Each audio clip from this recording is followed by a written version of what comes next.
ഒരു ബുദ്ധിമുട്ടും ഉണ്ടാകരുത്. ഞാൻ ഈ ശബരിമല സന്നിധാനത്തെ തിരക്കിൻ്റെ കാര്യമല്ല ഞാൻ പറയുന്നത്. മറ്റ് വാഹനത്തിനുണ്ടാകുന്ന ബുദ്ധിമുട്ടുകൾ, ട്രാഫിക്കിലുണ്ടാകുന്ന തടസ്സങ്ങൾ, അതെല്ലാം നമ്മൾ ദൂരീകരിക്കും. പത്തനംതിട്ടയിൽ നിന്ന് അങ്ങോട്ട് തടഞ്ഞിടാൻ പാടില്ല. ഓരോ പോലീസ് കോൺസ്റ്റബിൾ ഓഫീസർ ഉദ്യോഗസ്ഥന്മാരും വന്ന് തടഞ്ഞിടുന്ന അത് പറ്റില്ല. KSRTC കടത്തി വിട്ടാൽ മാത്രമേ ജനങ്ങൾക്ക് തിരിച്ചു വരാൻ പറ്റത്തുള്ളൂ. കാര്യം സമരം ചെയ്യാനല്ലോ നമ്മൾ ശബരിമലയിലേക്ക് വരുന്നത്. അസൗകര്യം ഉണ്ടാവില്ല. ബസ്സുകൾ നിറയുന്നതനുസരിച്ച് ആളെ വിടും. പത്തനംതിട്ടയിൽ നിന്ന് അങ്ങോട്ട് തടഞ്ഞിടാൻ പാടില്ല. ഓരോ പോലീസ് കോൺസ്റ്റബിൾ ഓഫീസർ ഉദ്യോഗസ്ഥന്മാരും വന്ന് തടഞ്ഞിടുന്ന അത് പറ്റില്ല. KSRTC കടത്തി വിട്ടാൽ മാത്രമേ ജനങ്ങൾക്ക് തിരിച്ചു വരാൻ പറ്റത്തുള്ളൂ. അരവണയും അപ്പവും ഭഗവാന്റെ മുമ്പിൽ കൊണ്ടുവച്ച് പൂജിച്ച് നിവേദിച്ച് തരുന്നതാണ് പ്രസാദം. ഇത് 3 മാസം മുമ്പ് ഉണ്ടാക്കി വയ്ക്കുന്നൊരു സാധനമാണ്. ആ പ്രോഡക്റ്റ് താഴെ വിറ്റാൽ മതി. കാരണം പമ്പയിൽ ഇപ്പോൾ ഞാൻ 10 പേര് നമ്മൾ ഒരുമിച്ച് ശബരിമലയിലേക്ക് പോകുന്നു. നമ്മൾ 2 പേര് പോയി ക്യൂവിൽ നിന്ന് അരവണയപ്പവും വേണ്ടി നിൽക്കും. 8 പേര് അവിടെ വെയിറ്റ് ചെയ്യാൻ. അപ്പോൾ സന്നിധാനം നിറയാൻ. അതേസമയത്ത് പമ്പയിലാണ് വിതരണം ചെയ്യുന്നതെങ്കിൽ ബാങ്ക് വഴിയാണ് അവർ ബുക്ക് ചെയ്യുന്നത്. ബാങ്ക് വഴി പൈസ അടച്ച് വരുന്നവർക്ക് താഴെ വന്ന് അത് മാറ്റി വണ്ടി കയറി അങ്ങ് പോകാമല്ലോ.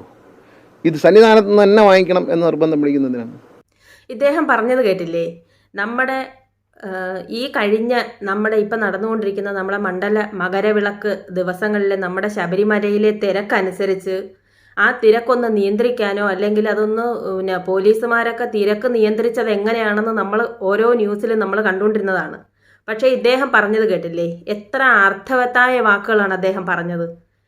ഞാനിപ്പോൾ ഇതിനു മുമ്പ് ഒരു വീഡിയോ ചെയ്തിരുന്നു, അദ്ദേഹത്തെ മുഖ്യമന്ത്രി ആക്കണമെന്ന് പറഞ്ഞിട്ട് കുറേ പേര്, വളരെയേറെ പേര് അതിനകത്ത് നല്ല രീതിയിൽ കമൻ്റ് ഇട്ടു. കുറച്ച് പേര് എന്നെ കളിയാക്കിയിട്ടും അതിനകത്ത് കമൻ്റ് ഇട്ടിട്ടുണ്ടായിരുന്നു. പക്ഷേ ഇപ്പം എങ്ങനെയുണ്ട്?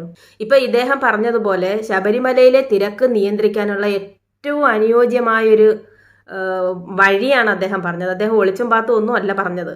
ഇതേപോലുള്ളവരെ വേണം നമ്മൾ മന്ത്രിസ്ഥാനങ്ങളിൽ ഇരുത്താൻ വേണ്ടിയിട്ട്. ഇപ്പോൾ നമ്മുടെ ഗതാഗത വകുപ്പ് മന്ത്രിയായിട്ട് നമ്മുടെ KB ഗണേഷ് കുമാർ സത്യപ്രതിജ്ഞ ചെയ്ത് കയറിയിട്ട് നമ്മൾ ഒരുപാട് വാഗ്ദാനങ്ങൾ കേട്ടു. അതുപോലെ തന്നെ ആ വാഗ്ദാനങ്ങളൊക്കെ പാലിക്കുന്നതിൻ്റെ ഭാഗമായിട്ട് അദ്ദേഹം ഓരോന്ന് പ്രവർത്തികൾ ചെയ്ത് തുടങ്ങുന്നത് നമ്മൾ കണ്ടതാണ്.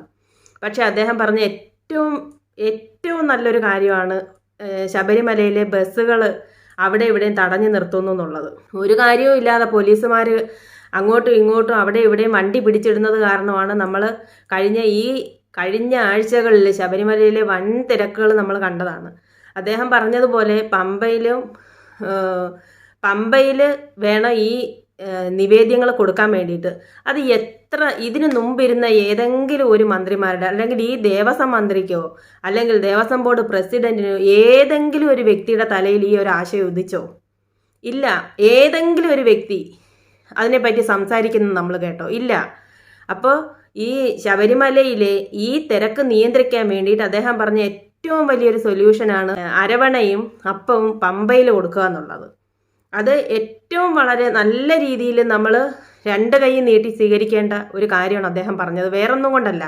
ഇപ്പോൾ അദ്ദേഹം പറഞ്ഞതുപോലെ 8 പേര് ശബരിമലയ്ക്ക് പോവുകയാണെന്നുണ്ടെങ്കിൽ 2 പേര് ക്യൂവിൽ നിൽക്കും, ബാക്കിയുള്ളവർ അവിടെ വെയിറ്റ് ചെയ്ത് അവിടെ നിൽക്കുകയും ചെയ്യും. അപ്പവും അരവണയും അത് 3 മാസം മുമ്പേ ഉണ്ടാക്കി വെക്കുന്നതാണ്. അപ്പോൾ അതിപ്പോൾ നേദിച്ച് കൊടുക്കുന്നതല്ല, പമ്പയിൽ നിന്ന് വാങ്ങിയാലും മതി. അപ്പോൾ തിരക്ക് ഒരുപാട് നിയന്ത്രിക്കാൻ പറ്റും.